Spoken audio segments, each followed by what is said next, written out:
Estratégia, do latim estratégia, do inglês strategy, do alemão estratégia. Tem que segurar a granada. Quem dormiu vai segurar a granada. O Rodrigo é um poliglota. Poliglota. Segurar a granada. Prova de elite. Prova de elite. Poliglota. 03, você está dormindo. A gente está meio assim, 03, 02. Então, gente, hoje é Yom Kippur, né? Dia do perdão. Eu perdoo vocês, tá bom? Fala para a pessoa quando ele perdão. E aí, vamos. Saiu do. Ah, não é esse livro aqui. Vamos só fazer uma breve leitura aqui, só para contextualizar. Levíticos 16. Vamos ler aqui só a última leitura. Não, 18 é o que a gente fez. E na verdade eu não sei por que esse Mazor está mandando ler o 18. Né? Mas como está no Mazor, então a gente tem que ler. Porque na verdade o texto de Yom Kippur está em 16. Ó. E o sebo da oferta do pecado queimará no altar. E aquele que levar o cabrito a Azazel levará suas vestes, banhará sua carne na água e depois virá ao acampamento. E o novilho da oferta do pecado e o cabrito da oferta do pecado, cujo sangue foi trazido para expiar pela santidade, levará para fora do acampamento, e o queimarão no fogo seus couros, suas carnes e seus excrementos. E aquele que queimar levará,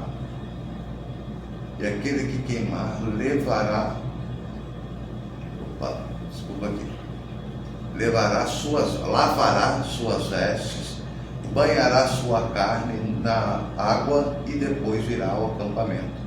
Isso será para vós por estatuto perpétuo. No 7º dia, no dia 10 do mês, afligireis. No 7º mês, no dia 10 do mês, afligireis as vossas almas, e obra alguma vós fareis, nem o natural, nem o peregrino que habita entre vós, porque neste dia se fará expiação por vós, para purificar-vos e todos os vossos pecados diante do Eterno sereis purificados. Sábado solene é para vós, e afligirei vossas almas, estatuto perpétuo, e fará expiação o sacerdote que foi ungido e foi sagrado para servir em lugar de seu pai, e vestirá as vestes de linho, vestes de santidade, e fará expiação pelo santuário da santidade, e pela tenda da reunião e pelo altar fará expiação, e pelos sacerdotes e por todo o povo da congregação fará expiação, e será isto para vós por estatuto perpétuo, para fazer expiação pelos filhos de Israel por todos os seus pecados uma vez ao ano, e fez como ordenou o Eterno Moshe. Então a gente sabe que o Yom Kippur, ele é o dia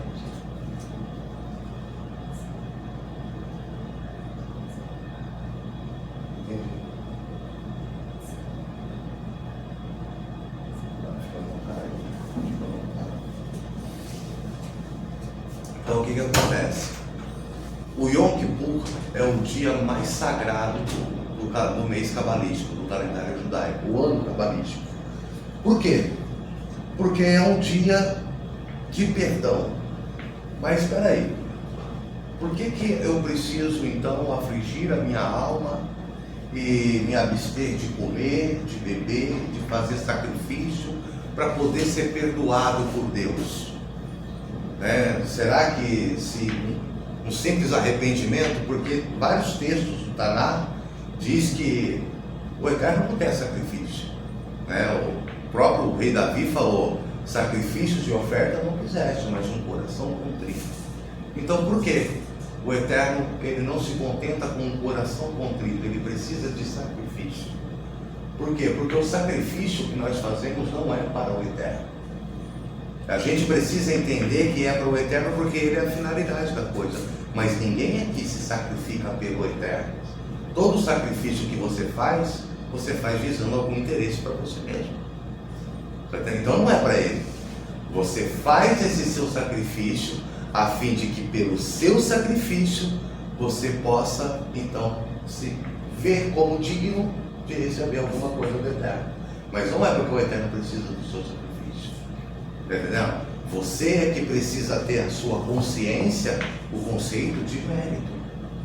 Então, quando a gente vive o ano todo, né, fazendo as nossas ações, fazendo a nossa obra, e a gente encontra a possibilidade de durante o dia inteiro se dedicar somente a fazer a vontade do Eterno, este é um desafio que não é para qualquer pessoa, tá entendendo?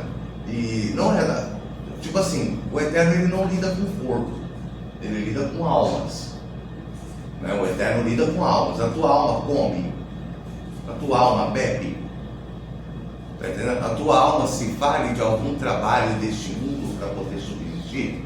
Não. Então, para eu ter uma comunicação com a minha alma, né, eu preciso então enfraquecer o meu corpo. Eu preciso entender que o meu corpo é uma ferramenta, um instrumento da alma, mas ele nunca foi o protagonista da história. E quando chega o momento de Yom Kippur, a gente quebra a cara. Por quê? Porque a gente acha que a gente está no controle. E aí quando você começa a sentir fome, sede, você vê então o quanto o teu corpo é dependente das coisas mais baixas da existência. Que comer e beber são coisas que são coisas que nos igualam aos animais. Animais precisam comer e beber. Então a gente não consegue ficar sem fazer aquilo que os animais também não conseguem, porque a gente é cativo dessa natureza material. Então quando a gente traz essa consciência de abrir mão dessas coisas que a matéria necessita para ir para uma fonte a mais, a gente vê o quanto é difícil. A gente não consegue fazer isso durante um dia inteiro. Não é que não consegue, não tem a natureza, e a gente sofre. Aí quando a gente vai ver, Moshe fez por 40 dias e 40 noites. Está entendendo? Para alcançar o mérito de ter uma percepção de Torá a ponto de revelar a Torá para o mundo. Olha o tanto que ele teve que se desvaziar. E a gente passa por 25 horas, né, fazendo isso, e a gente vê a dificuldade que é. Moshe foram 40 dias, 40 noites. Então, até tem uma religião aí de plágio, né? Diz que o outro também foi lá e ficou jejuando 40 dias, 40 anos, só para o diabo poder chegar e tentar ele. Está entendendo? Mas por quê? Porque é um processo de purificação tão grande, tão forte, que a pessoa realmente, nesse intento, ela se iguala aos anjos. Ela se iguala aos anjos. Entendeu? Durante um dia você tem a possibilidade de se apresentar diante do Eterno tal qual forma um anjo. Entendeu? Da maneira como um anjo se apresenta. Claro que você não é anjo, mas olha o nível que você alcança nesse dia. Está entendendo? Mostrar para o Eterno que toda a tua confiança vem dele, que o teu sustento vem dele. Quando ele te dá, você se alegra, e quando ele te tira, você se alegra também. Então é um nível de consciência que a gente realmente não tem. E o que a Torá está falando aqui é que quando, né, houve esse pecado de Azazel, né, o sacrifício do bode expiatório, né, hoje a gente entende, eu sou o bode expiatório. O que é o bode expiatório? É aquele que leva a culpa. Então se apresentavam 2 bodes diante do sacerdote. Um seria para o sacrifício, seria sacrificado ao Eterno. O outro, eles enviavam ao Azazel. Azazel seria, né, um penhasco, né, que o Rabino Moshe falou durante o estudo, que ficava ali na faixa de Gaza, onde hoje é a faixa de Gaza, né, seria um penhasco desolado lá, e automaticamente, quando você soltava o bode, ele ia sozinho, ou pela própria consciência, ele ia até esse penhasco e de lá ele se lançava, ia até o penhasco de Azazel, para fazer a remissão pelo seu pecado. Um ficava, quando você sacrificava, eram 2 bodes, um levava o pecado, sobre um era depositado o pecado, e o pecado era queimado diante do Eterno. Sobre o outro levava a culpa, ele levava a culpa embora. Então por que o pecado ia para o Eterno e a culpa ia para o deserto? A culpa porque tem um pensamento errado de que eles faziam um sacrifício a Azazel. Não era nenhum sacrifício feito ao demônio Azazel. Tinha um demônio chamado Azazel. Por que o bode tinha esse nome? Porque o bode fazia lembrar da culpa que saía sem a expiação. Ou seja, quando você sente remorso por alguma coisa, né, porque hoje a gente vê muita gente pedindo desculpas, né? Se eu errei, alguém me perdoa, se eu pequei contra alguém, me perdoa, isso é bonito, mas eu vou ser bem sincero, cá entre nós, isso soa meio cristão. Isso soa meio cristão. É bonito, é importante fazer, porque só o Eterno conhece o coração de cada um. É só uma vez no ano. É só uma vez no ano que pede perdão, mas eu erro o ano inteiro contigo. Tá entendendo? Eu erro o ano inteiro contigo. E aí chega no dia do Yom Kippur, Ana, me perdoa. Se acaso eu errei com você, só para você me perdoar e eu poder ficar mais de um ano errando contigo. Não é assim que funciona. Tá entendendo? Não é assim que funciona. A remissão de pecado, é por isso que está falando aqui, leva para Azazel, coloca sobre o bode e leva para Azazel. Por quê? Porque a culpa é maldita. O Eterno não quer sentimento de culpa. Ele quer confissão sincera, arrependimento sincero. O teu pecado, eu perdoo. Mas quem tem que lidar com o seu sentimento de culpa é você. Então como que você faz para lidar com a sua culpa? Como que funciona a ideia do perdão na Torá? Eu magoo a Ana, falo mal da Ana e faço algum pecado contra ela, e aí eu peço perdão para ela, só que o estrago que eu fiz continua. Aí eu dou um perdão para ela, mas está lá o estrago. Ana, você me perdoa. Não, tudo bem, te perdoo, mas e o estrago? Me perdoa que eu joguei uma prega no teu vidro e cremou, né? Eu joguei lá uma pedra, me perdoa, te perdoo, mas quem vai pagar o meu vidro? Te perdoo, mas quem vai desfazer o estrago que você fez? Tá entendendo? E aí, mas aí a gente se perdoa e tá tudo certo. Não é assim que funciona. Para eu realmente praticar uma techuvá verdadeira, o Eterno diz o seguinte: quando você pegar contra o teu irmão, se desculpa com ele, restitui todo o dano que lhe causou e ainda lhe acrescenta 1/5. Ainda acrescenta 1/5 sobre o prejuízo que você lhe deu. Ou seja, eu preciso pedir perdão para o meu irmão. Ok, meu irmão me perdoa. Próximo passo, fazer com que o dano, o prejuízo que eu dei para ele seja desfeito. Então, se eu lesei em algum dinheiro, eu preciso repor esse prejuízo que eu dei. Emprestei um livro do Renato, não devolvi o livro. Não é indireta não, Renato. Você pode é porque veio a mão. Então assim, emprestei um livro do Renato. Fala sobre o nome dele, que a gente fala Renato no grupo, pensa que sou eu. Não, isso aqui é uma situação hipotética. Situação hipotética. Emprestei um livro do Renato, não devolvi mais. Passa 1, passa 2, passa 3 anos, nada do livro. Aí o Renato veio, poxa, Rodrigo, e o meu livro? Meu livro, você não vai devolver não? Tá entendendo? Você vê que livro de Torá, por isso que é o problema de emprestar, que você não pode pegar de volta. Você não pode cobrar de volta. Esperar a iniciativa. Você não pode cobrar de volta porque você não sabe quanto tempo a pessoa vai demorar para ler. Mas enfim, te emprestei meu livro e você não me devolveu. E agora, o que eu faço? Pois é, cara, eu me mudei e perdi seu livro na mudança. Não vou conseguir devolver teu livro. Aí você vai ter que me perdoar. Você me perdoa, mas e o teu prejuízo? Está entendendo? E o teu prejuízo? Eu preciso pagar o prejuízo que eu dei. E ainda preciso repor pelo constrangimento que a pessoa tem que pedir, porque, cara, você só vai pedir o que você tem valor. Está entendendo? Você só vai pedir alguma coisa quando realmente você precisa daquilo. E aí tem todo um constrangimento. Então você precisa, primeiro ponto, reconhecimento, reconhecer que errou. Segundo ponto, retratação. Tem que se retratar pelo teu erro. Terceiro ponto, reparação. Tem que reparar o prejuízo, desfazer o dano causado. E depois vem o acréscimo. Ainda fazer com que o desejo de...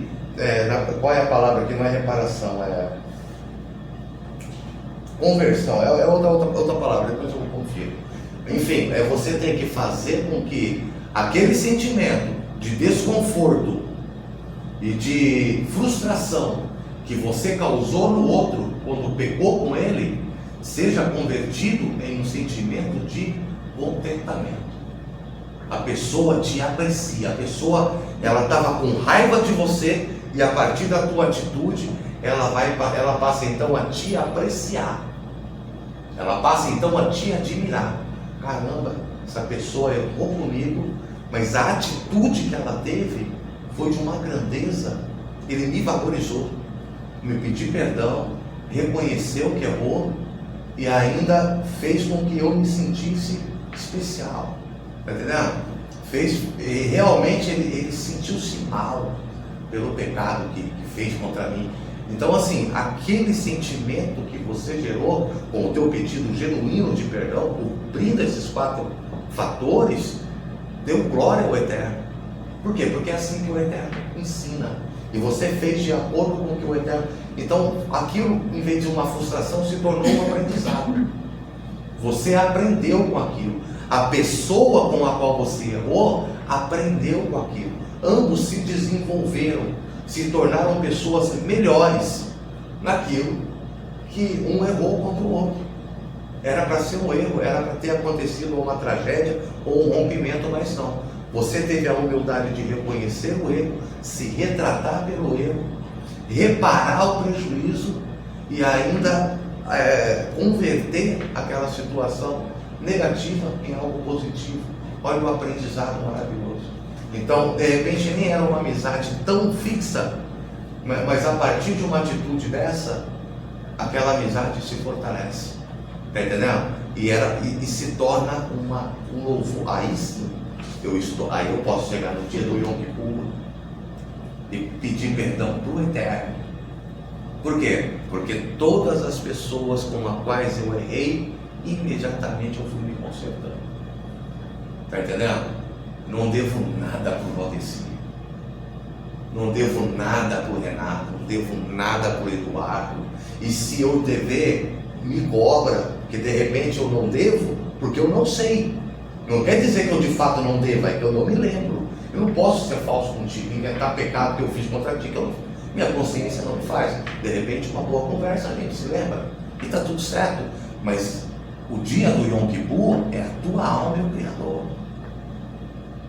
Ah, não, Yom Kippur, José, me perdoa de alguma coisa que eu fiz. Tá, José não me perdoar. Aí eu não vou poder pedir o perdão para o Eterno. Tá entendendo? Então, assim, não é eu e José, não é eu e Renato, não é Renato e Renato. Não, no dia do Yom Kippur, é você e o Criador. É quando você pode falar para o Eterno que, sim, Pai, me perdoa de todos os meus erros, me perdoa por todos os meus pecados. Por quê? Porque na medida do possível, eu também tenho tentado perdoar. Está entendendo? Só que eu sou limitado. Agora, fez o ano inteiro, falou mal do meu irmão, falou mal de fulano, caluniou, deu prejuízo. Chega no Yom Kippur, eu vou fazer um jejum, e no outro ano eu estou, ponto de bala de novo, e estamos de novo junto. Cara, é dia de julgamento. É pelas ações que você fez o ano inteiro. Então o Yom Kippur, você não pede perdão para o Zé, você pede perdão para o Eterno. Porque a culpa, o Eterno não quer. Ele não quer o teu sentimento de culpa. O mal que você fez com o teu irmão, você tem que se consertar com o teu irmão. Está entendendo? Agora, existe a repercussão deste mal dentro do mundo espiritual. E aí você vai pedir pela repercussão no mundo espiritual. Está entendendo? Pelas forças que você enviou para o mundo espiritual. Mas quando você chega, oh Deus, me perdoa pelo erro que eu fiz com o Valteci. Me perdoa por ter falado mal do Valteci. Sabe o que eu estou fazendo quando eu faço isso? Pego o Azazel, o bode que era sempre na Azazel, e quero oferecer no altar. Está entendendo? É oferecer ao Eterno um sacrifício torto, um sacrifício errado. Porque cara, esse dia eu vi umas paradas lá no grupo de estudo para todos, e assim, realmente as pessoas não têm essa disciplina, porque a gente é criado num contexto pagão, né? Então, não, porque eu penso que quem tem que me perdoar é o Eterno. Então, se eu posso até pedir desculpa para alguém, mas se alguém também errar comigo e vier pedir perdão, para mim eu não guardo rancor, porque para mim quem tem que perdoar é o Eterno. Mas senão não é assim que funciona. Não é assim que funciona. A gente precisa entender que o Eterno perdoa os nossos pecados com a mesma verdade com que a gente perdoa o pecado do outro. Porque é a lei da semeadura. Como eu perdoo o meu irmão, qual é a verdade que eu tenho no meu irmão? Está entendendo? É um pecado verdadeiro, é um perdão verdadeiro?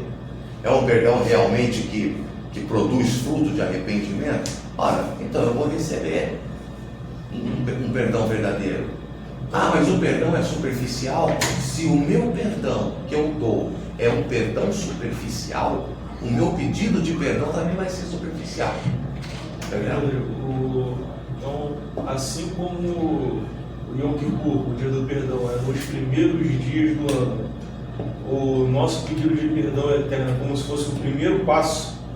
Porém, existem outras etapas que eu preciso cumprir. Se eu pequei contra você, meu primeiro passo é pedir perdão ao Eterno pelos meus erros. Mas eu tenho outros passos que eu preciso cumprir. Se eu te lesei, eu tenho que te ressarcir aquilo que eu te lesei. Porque assim, se eu pequei contra você em público, não vai adiantar eu ir oculto. Não, pedir perdão a você. Tem que me retratar em público. Eu tenho que te retratar em público. Exatamente.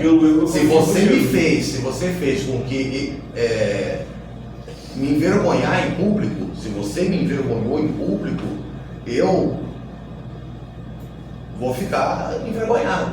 Mas você então quer me pedir perdão. Aí você vai lá no cantinho. Você vai no cantinho, me procura. Não, tudo bem, eu te perdoo. Mas espera aí. O teu pedido de perdão foi sincero? Não sei, porque você não está a fim de realmente passar o que eu passei, de entender o que eu passei. Então você tem que fazer o quê? Mostrar para mim que você se compadece da dor que fez, sentindo a mesma coisa. Então, você me envergonhou em público, na hora de pedir perdão, peça perdão em público. Gente, eu fui muito injusto com essa pessoa em tal dia, em tal momento, e eu gostaria de pedir perdão, porque realmente eu errei. Aí eu estou mostrando grandeza. Por quê? Porque você está honrando em público aquele que você envergonhou em público. Ou seja, você está desfazendo o mal que você fez, da mesma forma que você fez, usando o mesmo recurso, cara, e ainda está acrescentando. Quando você acrescenta, por exemplo, teve uma vez, já aconteceu comigo já, que eu dei uma bronca na Samanta, né? Deu uma bronca na Samanta lá na Beit, e uma coisa boa, só que assim, no dia eu tava, não tem justificativo. Estou falando que no dia eu estava meio voado, como sempre, meio acelerado. Aí ela me fez lá não sei, saiu da aula, alguma coisa, eu não me lembro. Não, eu ia falar algo e você me chamou a atenção.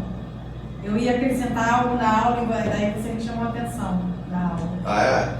Então, envergonhei ela em público. Acho que eu estava. Não estava.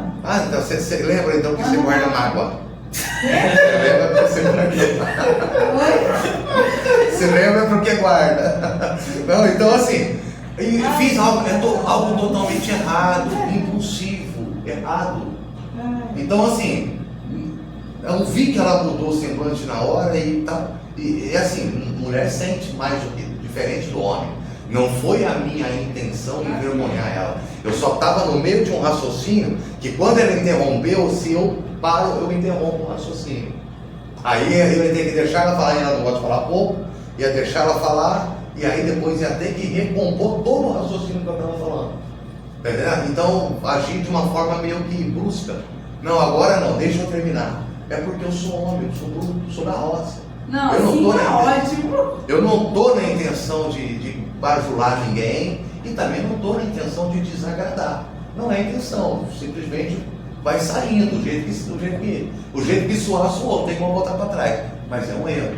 Fiz a pessoa passar uma vergonha, um constrangimento em público. Na minha terra, no meu contexto, isso não seria motivo de vergonha. Mas aqui foi. Né? Aqui tem uma mentalidade diferente. O que eu tive que fazer? Pedir perdão para ela? Pedi. Me desculpou? Me desculpou. Vi que ela ficou chateada, depois estava tudo bem no meio da gente. Só que não adiantava. Porque as pessoas que viram aquela situação ainda estavam com aquela mesma impressão. Nossa, o Rodrigo oprime a esposa. O Rodrigo é ruim com a esposa. Não que eu seja um amor de marido, não. Mas eu não oprimo ela, não. Ela que é chata mesmo. Tô brincando, tá bom. Aí eu depois, aí, tá vendo? Depois eu chamo ela de chata. Na frente Vocês conhecem essa Samanta mais do que eu. da congregação. Não, então assim, aí o que acontece? Eu tive que me retratar pessoalmente, publicamente.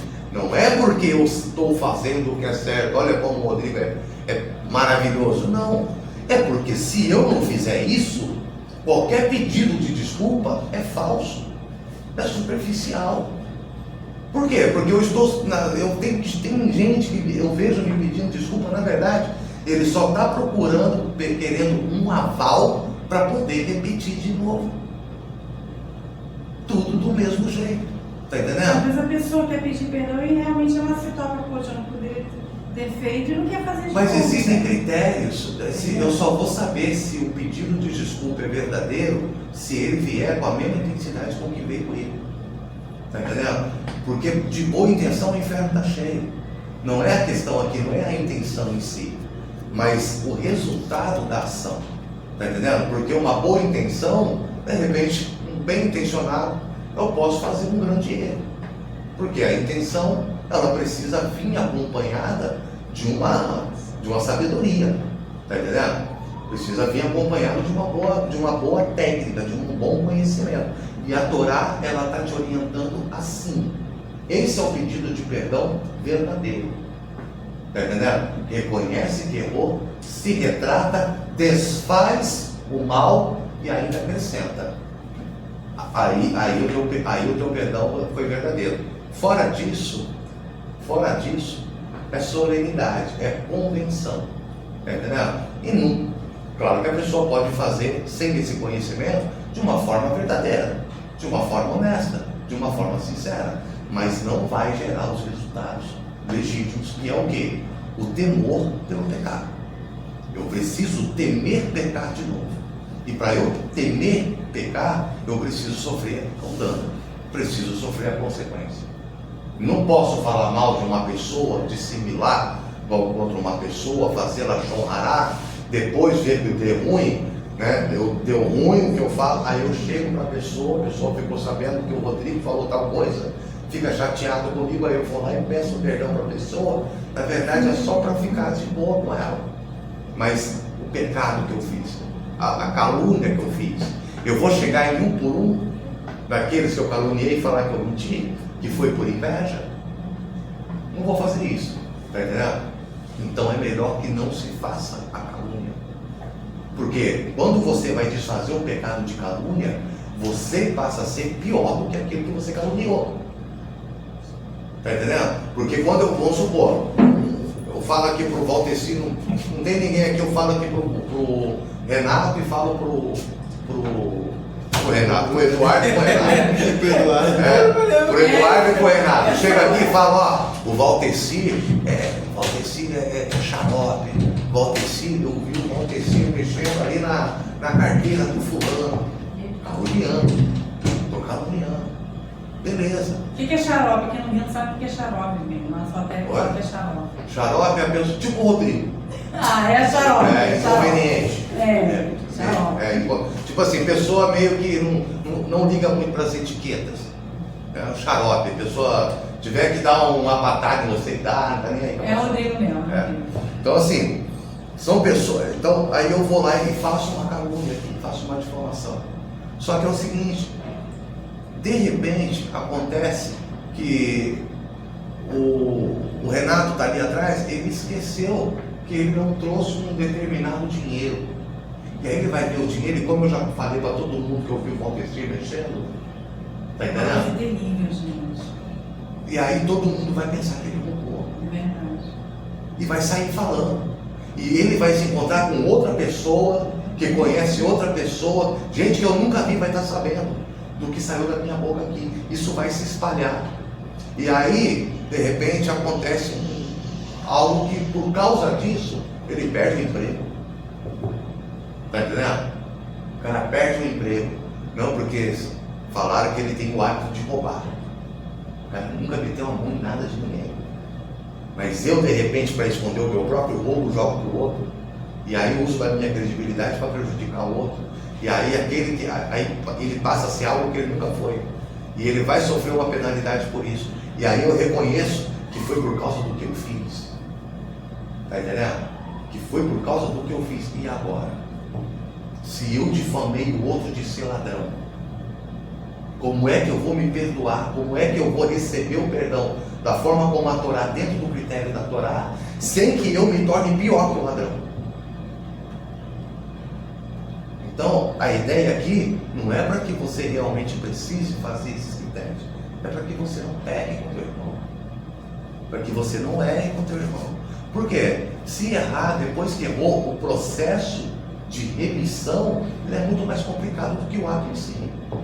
E daí você vai ter que passar por essas 4 etapas. Anota isso na mente. Está entendendo? Qual trato 4 etapas?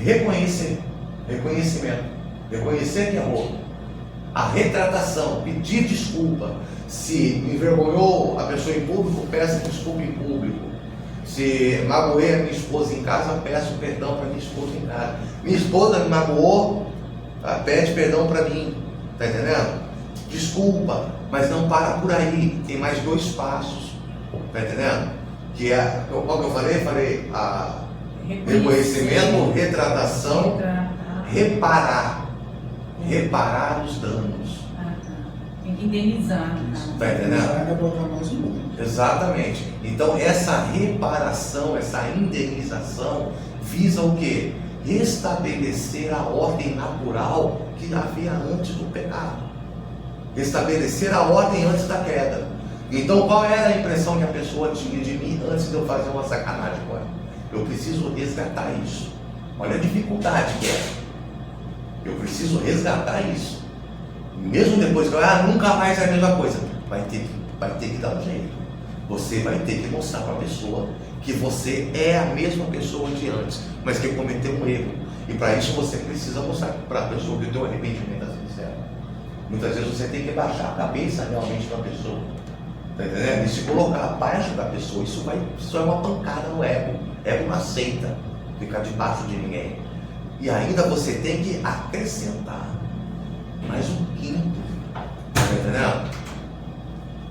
Então assim, não é fácil, cara, você pedir perdão pro teu irmão.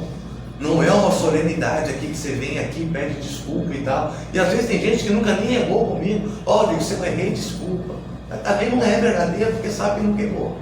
Nem tenho contato, nem convivo. Eu tenho que pedir perdão para minha esposa, para vocês que estão aqui lidando o tempo todo comigo. Mas para eu pedir perdão, eu preciso reconhecer.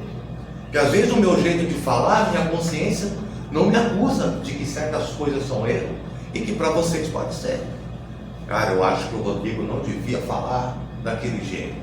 Acho que o Rodrigo tinha que ser mais amoroso, tinha que ser mais bonzinho. Tá tudo bem. Tá entendendo? Vocês podem achar que eu posso ser qualquer coisa. Só que eu só consigo ser isso aqui. E aí o que acontece? Eu preciso reconhecer que eu errei. Não adianta vir me acusar de erro que eu não fiz também. Tá entendendo? Ah, você deveria ter me tratado diferente, blá, blá, blá, blá. Não, isso aí é carência do teu ego, não é um pecado. Tá entendendo? Eu não te humilhei, eu não te expus, eu não fiz nada contra a tua alma, eu simplesmente falei uma verdade conveniente, mas que você não gostou. Aí é a tua interpretação da minha verdade. Mas eu não vou assumir um erro aqui, não vou admitir que eu fiz um pecado só porque você acha que eu fiz. Aí a gente entra num conflito aí. Entendeu? Então você tem que também ter essa lógica de olhar para o outro e entender o que levou o outro a fazer o que fez. Está entendendo? Qual é o contexto de pensamento do outro, qual é a visão de vida que o outro tem. Porque nem tudo que eu acho que o cara fez contra mim, de repente ele fez. Está entendendo? Nem tudo que eu acho que a pessoa me magoou. Cara, de repente nem era a intenção da pessoa te magoar. E magoar não é pecado. Magoar não é pecado, não, cara. Pode olhar na Torá, você nem conta, não magoarás a teu irmão. Não, cara, de vez em quando você tem que magoar, fazer o quê? Porque o que importa é que a verdade seja dita, é que a Torá seja. E a semente que não machuca a terra não floresce. Então, assim, a gente precisa ter essa compreensão de que as nossas ações têm que ter, primeiramente, o intuito de honrar o Eterno. De honrar o Eterno. Aí, a Ana, fiz uma brincadeira com a Ana ficou triste, ficou chateada. Ok, não posso pedir perdão porque eu não posso ser hipócrita, mas eu posso me desculpar com a pessoa. É no mínimo bom senso, não é? Me desculpa, pegou mal, tal, não queria, desculpa. Mas perdão é somente para aquilo que atinge a alma, porque perdão tem que ser profundo. Desculpa é uma convenção social. Eu peço desculpa até quando passar aí no caminho. Tá entendendo? Então às vezes a gente vê pessoa, perdão, estou passando perdão. Não, cara nem sabe o que é perdão. Na hora que tiver que perdoar mesmo não sabe. Porque está achando que é perdão você se levantar e passar por algum caminho. Não, cara. Tá entendendo? Desculpas são sociais, o perdão é divino. Desculpa é convenção social. A gente está, desculpa passar aqui na tua frente. Cara, passar na tua frente eu não tentei te matar. Fica tranquilo. Mas a gente pede desculpa porque é uma convenção social. É deselegante. Então a pessoa está falando, o outro entra atravessando. Desculpa por coisas triviais. Perdão por aquilo que é verdadeiro. Porque esses pedidos de perdão, como a gente leu aqui no Musaf, é o que realmente vai ser cobrado de nós no dia do Yom Kippur. São as nossas ações. Está entendendo? Ações espirituais que visam trazer luz ou trevas para a vida de quem nos cerca. Então vamos, para encerrar, fazer aqui, entender melhor como funciona essa questão do Yom Kippur, como que a gente entende dentro da gematria a importância de observar esse mandamento.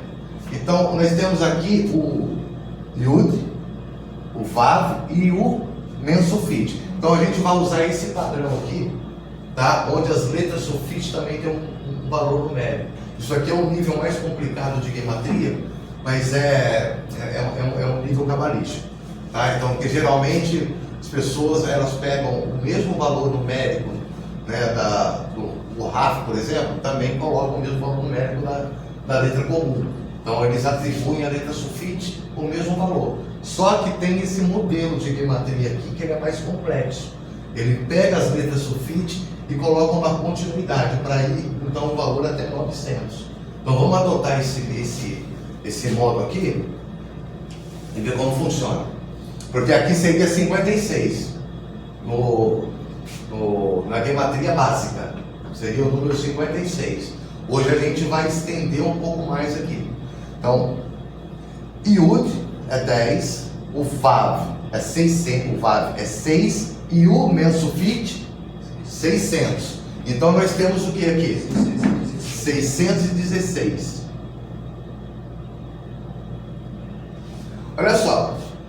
Quantos são os mandamentos da Torá completos? 613. 613. A palavra dia, ela não é como a gente usa aqui no Brasil, a gente fala errado. Tá entendendo? A gente fala errado. Por exemplo, se eu falo bom dia para a pessoa, eu só posso falar isso até meio-dia. À tarde eu tenho que falar boa tarde. À noite eu falo boa noite. Só que é o seguinte, O dia, ele é um período que engloba tanto manhã, tarde e noite. Então eu posso falar bom dia, deveria pelo menos, falar bom dia a qualquer momento do dia. Por quê? Porque eu estou no dia. Está entendendo? Agora, o dia ele é dividido em períodos. Períodos. Quais são os principais períodos? Manhã, tarde e noite. Está entendendo? E tem a madrugada também, né? Só que a madrugada também é manhã, é meio que intercala manhã e noite, né? Então, 613. Por quê? 613. Todos esses mandamentos, os 613 mandamentos, podem ser cumpridos durante os 3 períodos do dia, que é a manhã, a tarde e a noite.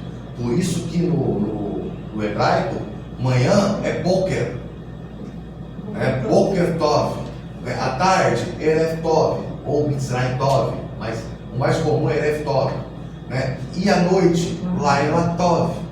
Então são 3 períodos, e cada um desses períodos tem um serviço. Existe a shaharit, que é o serviço da manhã, existe a minha, que é o serviço da tarde, existe o arbit, que é o serviço da noite. Está entendendo? Durante todos esses períodos, nós podemos executar as 613 mitzvot. Eles cabem dentro desses períodos. Então, quando temos aqui 616, nós temos os 613 mais 3. Por quê? Esses 3 períodos compõem Yom. Só que, na verdade, o que compõe Yom não é somente esses 3 dias, mas as 613 mitzvot. Porque eu preciso cumprir mitzvot nos momentos de luz, eu preciso fazer mitzvot nos momentos de confusão, porque confusão é quando a luz se mistura com as trevas, que é o momento de Erev. Erev significa isso, mistura, bagunça, mistura, confusão. Tá entendendo? Por isso que não é dia, mas também não é noite, é o que? A Erev.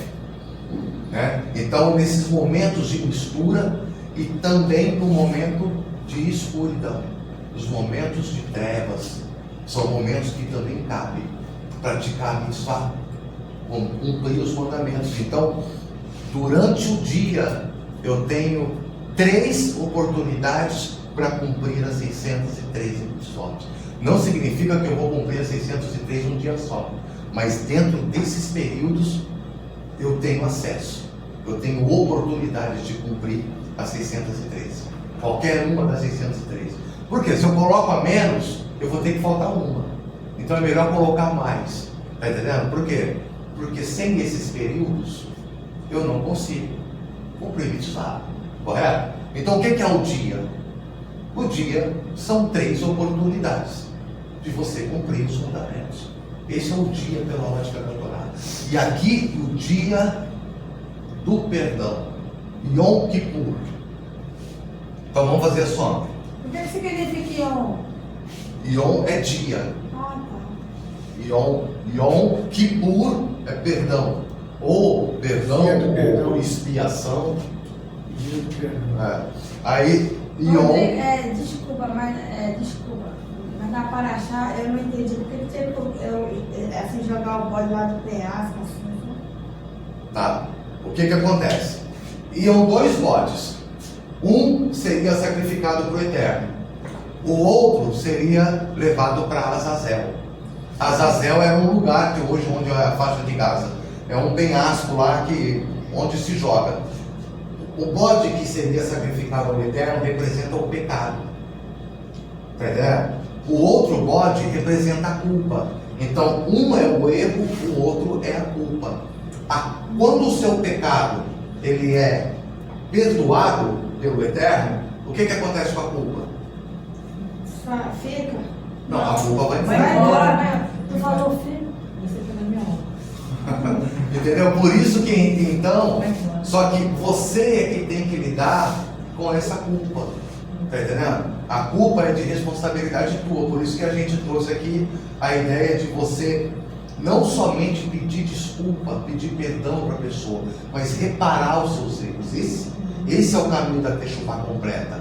Tá entendendo? Reconhecer que errou, se consertar com quem errou, tá entendendo? Se retratar com a pessoa, reparar os danos, entendeu? Desfazer o mal que você fez, fazer algo bom que substitua aquilo que você fez de ruim e ainda acrescentar. Tá entendendo? Ou seja, se você deu prejuízo para alguém, você tem que ficar no prejuízo maior. Todo mal que você faz para alguém, você tem que fazer para si próprio um mal maior, para cobrir o mal que você fez. Tá entendendo?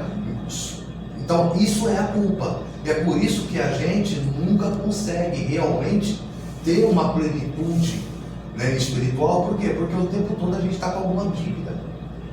A gente tem dívidas entre nós o tempo todo. Então, quando a gente envia a culpa embora, a gente está simplesmente confiando de que eu sozinho não consigo me livrar da culpa, se o Eterno não tirar de mim o pecado. Está entendendo? Então, para que a culpa vá embora, eu preciso receber o perdão do Criador. Então, hoje é o dia em que o Criador nos perdoa. E toda a minha culpa, todos os males que eu já fiz, tudo aquilo, todos os remorsos que eu tenho, precisam ir embora, precisam deixar de existir. Está entendendo? Por quê? Porque eu fui perdoado. Isso é a expiação, o bode expiatório. Ou seja, a culpa não deixa de existir. Ela simplesmente vai, simplesmente desaparece. Está entendendo? Mas ela continua. Então, assim, para eu me livrar da culpa, eu preciso me livrar da minha consciência, do peso da consciência que me levou ao pecado. E aí, se o Eterno me perdoa, eu não sou mais culpado, correto?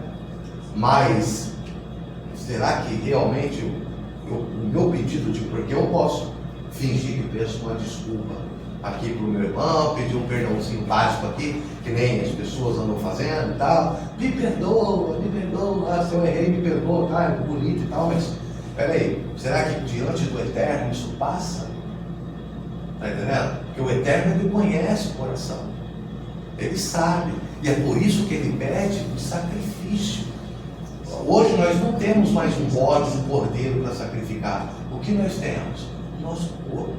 Porque cordeiro, né, vem da palavra corban, que é caró, de se aproximar.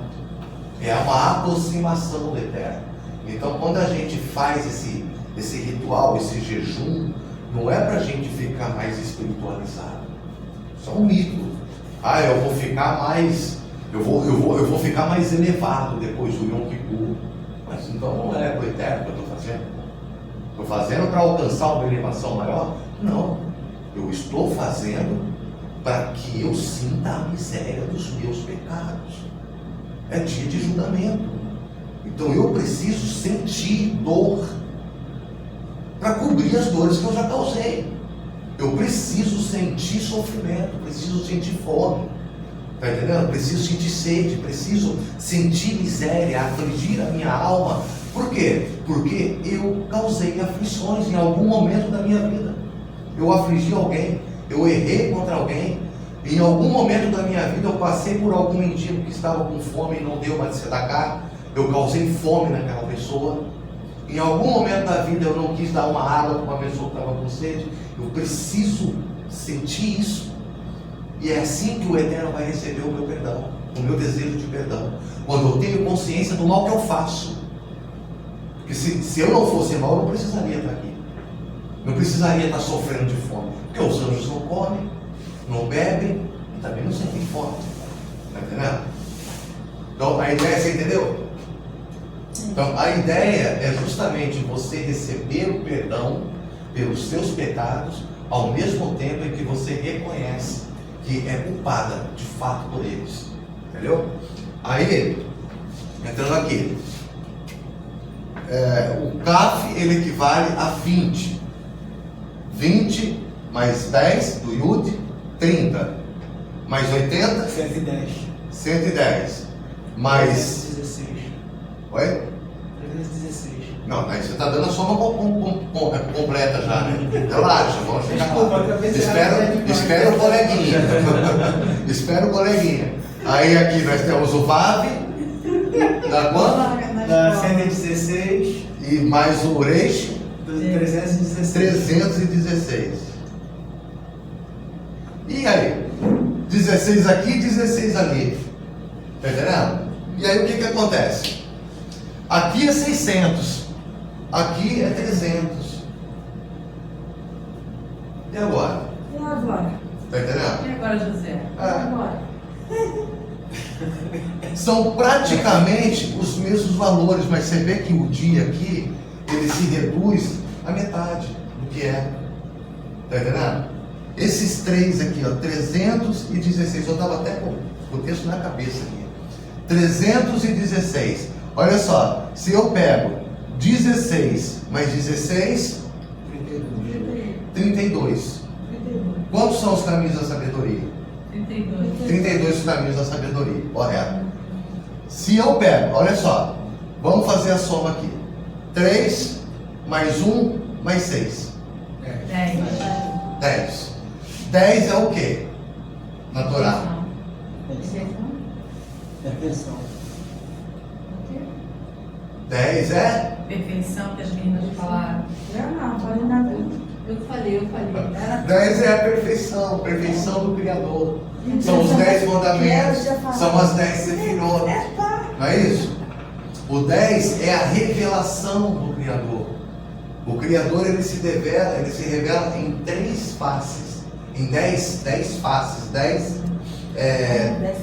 características, 10 atribuições. São as 10 sefirot que tem vínculo com os 10 mandamentos. Está entendendo? Os 10 mandamentos, olha só, aqui eu tenho 13, correto? 13. O que é o 13? É o 12 mais 1, não é isso? Uhum. É Israel e o Eterno. Sim. O Deus de Israel, quando o Eterno congrega o seu povo, no dia dos mandamentos, dia dos julgamentos. Então qual é a base? Pelo que nós somos julgados aqui no Yom Kippur? Mandamento. Pelos 10 mandamentos. Então, quando eu quero fazer um escrutínio de como realmente foi o meu ano, eu olho para os 10 mandamentos que são a base das mitzvot, porque assim, como é que eu vou cumprir os 613 mitzvot aqui em 3 períodos do dia? Eu não consigo. Mas tudo isso é baseado no 10. Né? As 613 mitzvot são, na verdade, ramificações dos 10 mandamentos. Então eu faço uma análise geral de como foram os meus mandamentos. Esse ano, Tipo assim, o que você transgrediu? Exato. Dos 10 mandamentos. Que Quais são os 10 transgrediu? mandamentos? Quais são os 10 mandamentos? O primeiro mandamento. Amar a Deus sobre todas as coisas. Esse ano eu pratiquei idolatria. Tá entendendo? Você não sabe?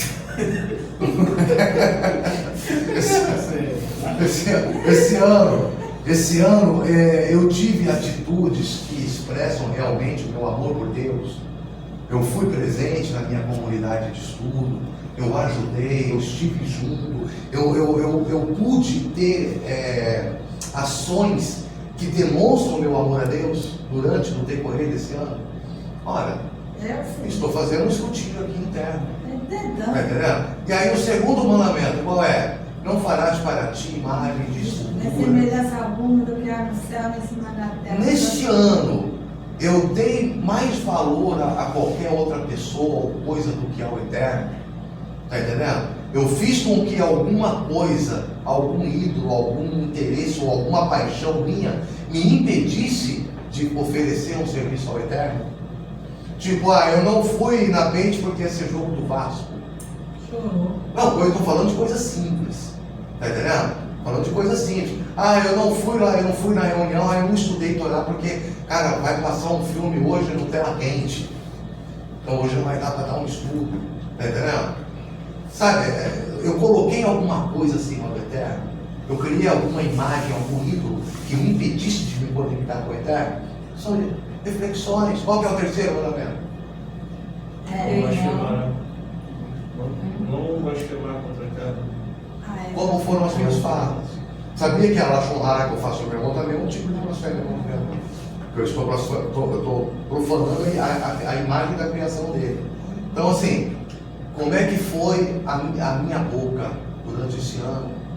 Tá entendendo? É por causa disso que nós estamos hoje aqui. pelas violações que nós fizemos aos 10 mandamentos. Até ficar de Entendeu? Eu tenho blasfemado, eu tenho falado de Deus com gente que não quer escutar, falado de Deus em vão, eu tenho falado mal das criaturas de Deus, tá entendendo? Eu tenho falado de Deus com desdém, tenho falado dos meus irmãos com desdém, com desprezo. O que tem saído da minha boca? Tesouro ou lixo? Tá entendendo? Então assim, o que tem saído da minha boca? Aí o 4º mandamento: honrar pai e mãe. Guardar o sábado, né? Guardar o sábado. Guardar o sábado. Não é honrar pai e mãe? Não, guardar o sábado. Ah, é? É o fato. Ah, é verdade, o 4º mandamento é guardar o Shabat. Tenho descansado. Ah, mas o Benigno não é obrigado a Shabat. Cara, você não é obrigado a guardar o dia de Shabat, mas você tem a responsabilidade de reconhecer o Shabat. Tá entendendo? De reconhecer o Shabat, de oferecer o seu serviço no Shabat. Claro que não com as 39 proibições dos judeus, porque os judeus são 39 proibições. E nem todo judeu consegue, tá? Então nem por isso é condenado não. A questão é, como tem sido os meus momentos diante de mim e do Eterno?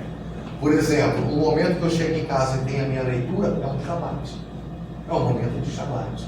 Porque é um momento em que eu estou cessando, porque trabalhar é isso. Shabat, a palavra Shabat é isso, é cessar, é parar. Parar de trabalhar. Está entendendo? Descansar. Nos meus momentos que eu estou estudando Torá, eu estou em uma atmosfera de Shabat. Está entendendo? Um Shabat pessoal meu. Não é um Shabat semanal, mas eu estou diante do Eterno, diante da Torá. Qual tem sido a minha qualidade espiritual diante do Eterno, a minha vida íntima com o Eterno? Qual tem sido a minha espiritualidade nos ambientes em que ninguém me vê? Porque na vez todo mundo aqui é espiritual, não é? Mas a parada é em casa. Em casa, é no íntimo, no escuro, no escondido. Tá entendendo? Samanta, aqui eu falo 1000 vezes mais do que a Samanta. Em casa, a Samanta é 10 vezes mais espiritual que eu. Entendeu? Pra vocês terem uma ideia. Por quê? Porque a qualidade da espiritualidade é aquilo que você vive no segredo, na intimidade. Vida pública é o que todo mundo vê, mas o Eterno sabe o que está lá dentro. Entendeu? Então, aí vem, honrar pai e mãe. Qual tem sido a sua atitude diante dos seus pais? Diante da sua mãe? Como você tem honrado a sabedoria e o entendimento? Porque pai e mãe também na Torá é sabedoria e entendimento. Como você honra a Torá, é como você honra o Eterno. Como você honra a tua família. Tá entendendo? Como você tem ensinado os seus filhos. Porque honrar pai e mãe não é só olhar para a autoridade que está de cima. Aquele que tem filho, você tem que honrar o título de pai que Deus te deu, por exemplo.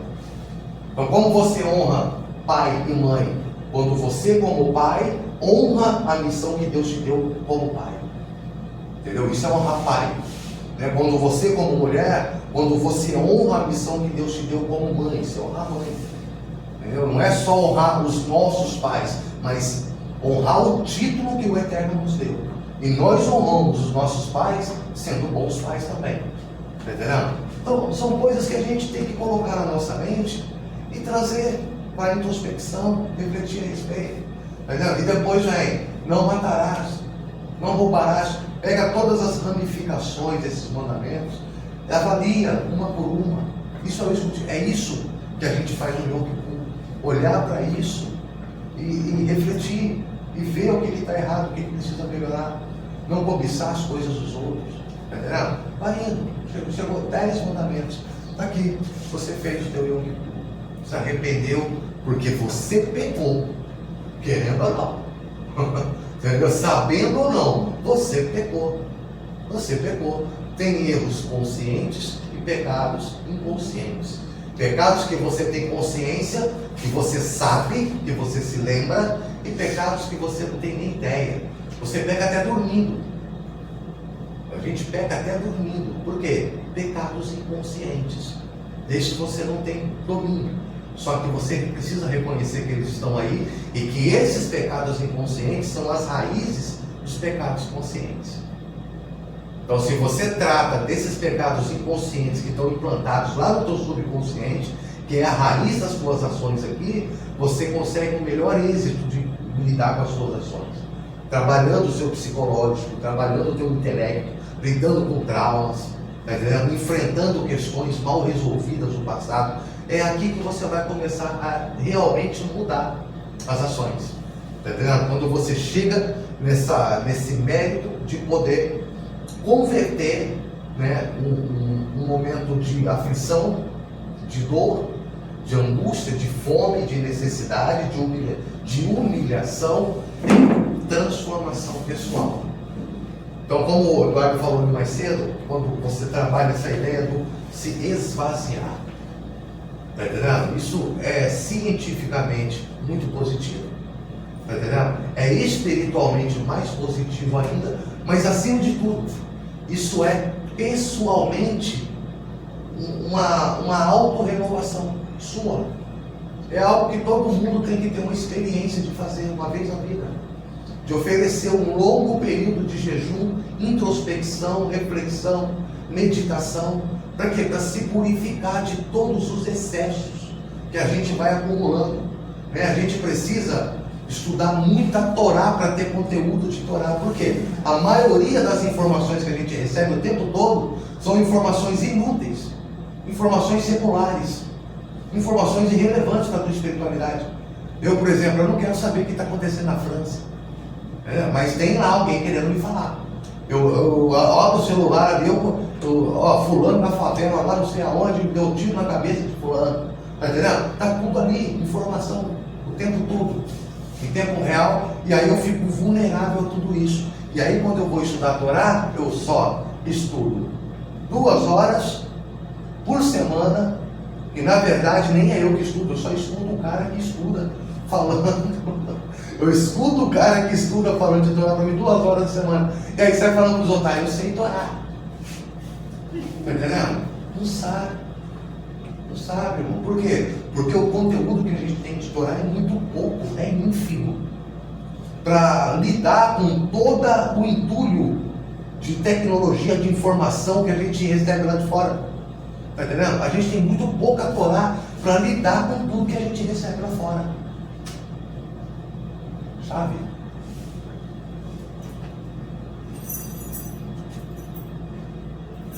E aí, até a gente adquirir conteúdo suficiente para poder realmente bater de frente com aquilo que a gente recebe lá fora, a gente não pode ter um contato superficial com a Torá. A gente tem que internalizar a Torá, a fim de que ela venha conosco. Então a gente, quando faz uma leitura, você precisa passar o tempo todo refletindo nessa leitura. E esse pouquinho de Torá que eu vou pegar e vou colocar dentro de mim, vai começar a gerar o meu repertório, entendeu? Vai começar a gerar o meu arsenal ideológico. E é aonde que então eu vou me refinar. E quando chegar em momentos assim, eu estou tranquilo, sabendo de que mesmo imperfeito, eu fiz a minha parte, dentro das minhas possibilidades. Dentro daquilo que me cabia fazer, eu fiz o melhor que eu pude.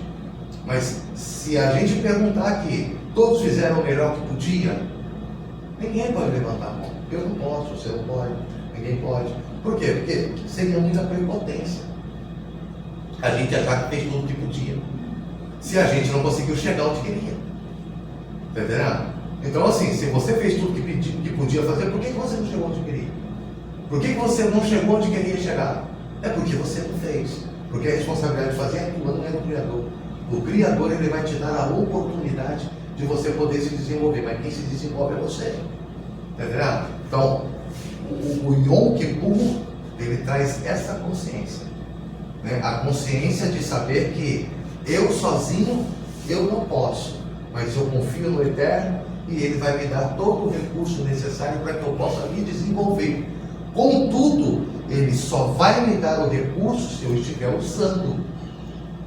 Então, nós temos a oportunidade de melhorar a partir do momento que tivermos o desejo de melhorar. Porque se não houver um real desejo de melhorar, sinto muito, não vai melhorar. Tá entendendo? Enquanto a necessidade for somente de causar uma impressão de que está bom, realmente a coisa não vai melhorar nunca. Por quê? Porque a nossa necessidade de verdade não é divina. Nós não estamos de fato interessados em fazer a vontade do Criador. O que nós queremos? É encontrar maneiras e subterfúgios para que o Criador faça as nossas vontades. Essa é ainda a grande questão, que está no inconsciente da maioria das pessoas. Todo mundo está aqui porque espera alguma coisa do Eterno. Verdade. Tá entendendo? E é normal, tá tudo bem, cara, porque a nossa natureza é receber, é o desejo de receber. Não temos que lutar contra isso, temos que refinar isso. Todos estamos aqui, sim, porque queremos alguma coisa do Eterno. Mas por quê? Porque sabemos que só Ele pode nos dar, mas ninguém. Só Ele pode suprir as necessidades da minha alma.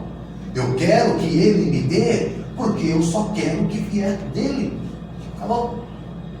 Tá entendendo? Não se trata de você recriminar o teu desejo de receber, mas fazer com que seja um desejo verdadeiro, porque o prazer do Eterno, se o nosso prazer é receber do Eterno, o prazer do Eterno é doar pra gente. Tá entendendo? O Eterno sente prazer em abençoar os seus filhos.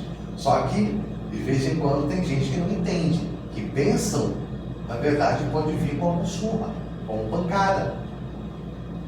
Bênção, às vezes é uma atitude de amor. Quem tem pai sabe disso. Sabe o que eu estou falando? Às vezes você chora, mas você tem que corrigir o teu filho por amor. Mas você não quer estar corrigindo o teu filho. Você quer estar o tempo todo presenteando e mimando ele, não é? Por que você corrige então? Está entendendo? Por que você corrige o teu filho? Porque ele erra, não é isso? E aí, por que o Eterno nos corrige? Por que a nossa vida não está como deve estar? Como eu queria que estivesse? Ora, porque eu ainda não sou aquilo que o Eterno quer que eu seja. Simples assim. Entendeu? Então, toda correção que vem do Eterno é um ato de amor. E quanto mais dolorosa, maior é o desejo de que ele, de que você melhore. Tá entendendo? Porque eu lembro quando eu apanhava do meu pai, meu pai me batia forte, irmão. E ele sentia raiva, não por ele, não é raiva de mim, raiva dele de ter que estar me batendo, porque ele perguntava o que eu fiz de errado. Entendeu? Onde que eu estou errando? E de raiva que ele sentia dele, ele descontava em mim, porque era a forma que ele aprendeu. Ele não sabia por que ele tinha que me bater, ele não queria estar fazendo aquilo, mas ele fazia porque não tinha outro jeito. Tipo assim, não tem outro jeito, eu tenho que punir meu filho, não é porque eu quero. Não sinto prazer em punir meu filho. O Eterno não sente prazer em nos punir. Ele nos pune porque essa é a bênção que nós precisamos. A bênção da correção. E hoje é o aniversário dele, né? E hoje é o aniversário dele, se ele tivesse. Ah, sim, hoje é o aniversário do meu pai, é verdade. Então, assim, a gente precisa ter essa consciência de que nem sempre ser uma pessoa boa quer dizer que você vai ser uma pessoa agradável. Não quer dizer que eu não tenho que ser agradável com ninguém. Tem que ser verdadeiro. Entendeu? Se eu conseguir ser verdadeiro e agradável ao mesmo tempo, pô, maravilha. Mas não é para qualquer um. É um dom que. Agora, gente muito agradável, fica esperta. Pessoa, quando é muito agradável, fica esperta. Geralmente são pessoas falsas. Porque a preocupação está em agradar. Gente muito sincera também é chato. Porque às vezes você está me falando uma verdade que nem me preocupou. Tem que ter um equilíbrio. Tem que ter um equilíbrio. Tem que ter um equilíbrio. Então, assim, o Yom Kippur, ele traz essa reflexão de observar que nós temos 3 períodos no dia para cumprir as mitzvot do Eterno. Ou seja, enquanto houver dia, sempre haverá uma oportunidade de fazer a vontade do Criador. Entendeu? Enquanto for dia. E aqui nós temos a ideia de que nós somos avaliados pelos mandamentos, pelos 10 mandamentos que nós temos que obedecer. Ah, não, o Bideinou é só 7 leis, cara, vai para 10, que o 7 já está ganho, tá entendendo? O 7 já está na mente, já vai para os 10, tá entendendo? Por quê? O que você, é muito trabalho para você poder honrar pai e mãe? É muito difícil, professor? Ah, guardar um Shabat, tá entendendo? Claro, é mais difícil, mas espera aí, não vale a pena? Qual que é o outro que não cobiçar as coisas alheias? É muito difícil para você também? Entendeu? Então tem coisas, cara, que a gente pode trazer. Não quer dizer que a gente fica só nas 7 leis. Não, tudo que a gente faz é reduzido a 7 leis. Não, cara, 7 leis é o começo. Faz 6 anos que a gente só está no começo da coisa. 7 leis é isso, cara, é começo. De você entrar numa caminhada, mas eu não quero me converter. Ótimo, porque eu também não. Porque conversão, se o Eterno quisesse que eu me convertesse, ele me colocaria dentro do judaísmo. Então, a ideia aqui não é conversão, é serviço refinado. Refinar o serviço ao Eterno. Eu posso fazer um serviço melhor ao Eterno sem virar judeu? Sem? Está entendendo? Ah, mas eu posso ficar a vida inteira como Bnei Noah, só estudando 7 leis, sabendo de tudo, e posso também? Posso. Posso. A questão é, retroceder ou evoluir não se trata de mandamento eterno. É algo pessoal seu. O Eterno, ele vai te amar se você retroceder, se você quiser ficar estacionado, mas ele vai continuar te amando se você quiser avançar. Tudo depende do que você quer oferecer para ele. O que você está dando está bom? Ok, maravilha. Ah, mas o Eterno tem te abençoado e você quer dar mais? Maravilha, é uma questão pessoal. Entendeu? Isso é pessoal. A questão é, quando chegar no Yom Kippur do ano que vem, nós seremos julgados e avaliados pelo aquilo que a gente fez com todos os recursos que Ele nos deu. Porque recurso para obedecer os mandamentos Ele nos dá o tempo todo. Nós temos vida, né, oportunidades, temos sustento, temos alimento, temos família, temos contexto, temos comunidade, nós temos todos os recursos para poder cumprir os mandamentos e se refinar no serviço ao Eterno.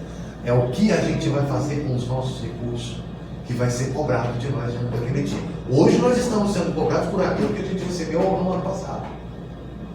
E eu entendo pessoalmente, entendo que estamos sendo muito bem avaliados. Que ainda não somos nem um terço daquilo que temos que ser. Mas olha, de onde a gente... Alguém se lembra do Yom Kippur do ano passado? Como foi? Vagamente. Ninguém se lembra? Passei, cara. Então, mas quem passou na comunidade? Eu passei na comunidade e eu sinceramente não me lembro. Está entendendo? Eu não me lembro. Por quê? Este é que tem que ser memorável. Este é que tem que ser para sempre. Tá? Que horas são agora? 5h20. 5h20? Finalizar o serviço. Oi? Tem que finalizar o serviço. Então vamos finalizar o trabalho e estamos combinados. Ano que vem, todos aqui de novo, ou aqui ou em outro lugar maior, que seja, mais olhando para o próprio interior e falando, poxa, que maravilha.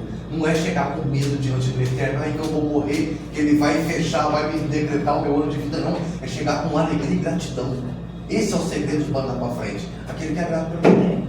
Quem é grato pelo que tem, abre espaço para receber. Nós chegamos até aqui, né? Sendo. Exatamente. E Vamos chegar. E uma coisa assim que muito impactou para a gente é só chegou de manhã, no jejum, e até